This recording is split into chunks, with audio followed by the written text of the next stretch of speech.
Hi guys. In this video, I am going to show you how to download Among Us on PC. Many people play it on mobile, but today I will show you how to install and play it on your computer or laptop. So let's get started. First of all, open your browser like Google Chrome or Microsoft Edge. Now go to the official Steam website by typing store.steampowered.com in the address bar and pressing enter. Link in description. If you don't have Steam installed, click on Install Steam, download the setup file, and install it on your PC. After installation, open Steam and log into your account. If you don't have one, create a free account.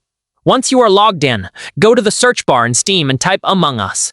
Press Enter and click on the game from the search results. Since Among Us is a paid game on PC, click on Add to Cart or Buy Now and complete the purchase process. After purchasing, go to your library, select Among Us, and click Install like this. Choose the installation location and wait for the download to finish.